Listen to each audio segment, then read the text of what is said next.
চাঁদাবাজির জন্য নিজেদের কর্মীকে পাথর দিয়ে হত্যা করতে পারে, ওই চাঁদাবাজদের হাতে 56,000 বর্গ কিলোমিটারের বাংলাদেশ কখনো নিরাপদ থাকতে পারে না। ওই চাঁদাবাজদের হাতে আমাদের মানচিত্র কখনো নিরাপদ থাকতে পারে না। আমরা বলবো, আপনারা রাষ্ট্র সংস্কারের প্রস্তাব দিচ্ছেন, রাষ্ট্র সংস্কার পরে করবেন, রাষ্ট্র সংস্কারের আগে নিজেদের দল সংস্কার করেন। চাঁদাবাজ, টেন্ডারবাজ, খুনি, ধর্ষক যারা আছে এই বাংলাদেশে তাদের জায়গা আর হবে না। শেখ হাসিনা যেই পথে পালিয়েছে, চাঁদাবাজদেরকে আমরা সেই পথে পালাতে বাধ্য করবো। সত্তা পাগল হয় ভাদ্র মাসে, কিন্তু বাংলাদেশের চাঁদাবাজরা দেখতেছি আমরা এখন 12 মাসই পাগল থাকে।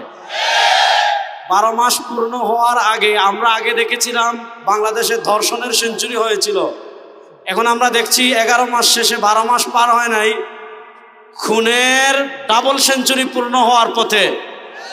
প্রশ্ন হলো, যারা 11 মাসে নিজেদের 150-এর অধিক কর্মীকে খুন করতে পারে, যারা নিজেদের কর্মীদের নিরাপত্তা দিতে পারে না, যারা চাঁদাবাজির জন্য নিজেদের কর্মীকে পাথর দিয়ে হত্যা করতে পারে, ওই চাঁদাবাজদের হাতে 56,000 বর্গ কিলোমিটারের বাংলাদেশ কখনো নিরাপদ থাকতে পারে না। ওই চাঁদাবাজদের হাতে আমাদের মানচিত্র কখনো নিরাপদ থাকতে পারে না। আমরা বলবো, আপনারা রাষ্ট্র সংস্কারের প্রস্তাব দিচ্ছেন, রাষ্ট্র সংস্কার পরে করবেন, রাষ্ট্র সংস্কারের আগে নিজেদের দল সংস্কার করেন। ইসলামী আন্দোলন বাংলাদেশ গত মাসের 28 তারিখ বাংলাদেশের ইতিহাসের স্মরণকালের সর্ববৃহৎ গণসমাবেশ করেছে।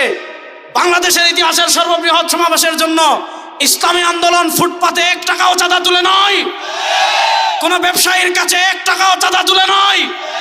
রাজনীতি কেমনে করতে, এটা ইসলামী আন্দোলন থেকে শিখেন। আর যদি চাঁদাবাজি করতে চান, চাঁদাবাজি করা লাগবে না, আমাদের কাছে আসেন, আমরা 1000 কোটি টাকা আপনাদেরকে ভিক্ষা দিব, তারপর আপনারা চাঁদাবাজি বন্ধ করেন। ওই চাঁদাবাজদের রাজনীতি বাংলাদেশে চলুক, এটা আপনারা চান? দুর্নীতিবাদের রাজনীতি বাংলাদেশে আর চলুক, এটা আপনারা চান? আমরা ইন্টারিম গভর্নরকে বলবো, 1 সাগর রক্তের বিনিময়ে বাংলাদেশের মানুষ আপনাদেরকে ক্ষমতায় বসিয়েছে, আপনারা সংস্কারের নামে বাংলাদেশের তামাশা করতেছেন। আপনারা কখনো নারী সংস্কার কমিশন করেন, আপনারা কখনো সংস্কারের নামে জাতিসংঘের মানবাধিকার কার্যালয় খোলার কথা বলেন, এগুলো বাদ দেন। চাঁদাবাজদের বিরুদ্ধে যৌথ বাহিনীর অভিযান চালু করেন, চাঁদাবাজদের বিরুদ্ধে গণধুলাই কর্মসূচি দেন, চাঁদাবাজদেরকে বাংলাদেশ থেকে উৎখাত করার কর্মসূচি দেন। আমরা প্রস্তুত আছি, এই চাঁদাবাজ, টেন্ডারবাজ, খুনি, ধর্ষক যারা আছে এই বাংলাদেশে তাদের জায়গা আর হবে না। শেখ হাসিনা যেই পথে পালিয়েছে, চাঁদাবাজদেরকে আমরা সেই পথে পালাতে বাধ্য করব।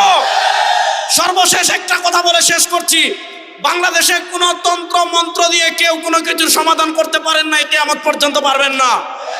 তন্ত্রমন্ত্র একটা বাকি আছে, সেটার নাম ইসলাম। আমার তারুণ্য প্রিয় জেনজি, আমার তারুণ্য জেনজিকে আমি একটা আহ্বান করব, আপনারা জাতীয়তাবাদকেও দেখেছেন, আপনারা ধর্মনিরপেক্ষতাও দেখেছেন, আপনারা কথিত মুক্তিযুদ্ধের চেতনার পক্ষের শক্তিও দেখেছেন, কেউ বাংলাদেশের পরিবর্তন করতে পারে নাই। এবার ইসলামকে রাষ্ট্র ক্ষমতায় নেওয়ার জন্য প্রস্তুত আছেন না নয়?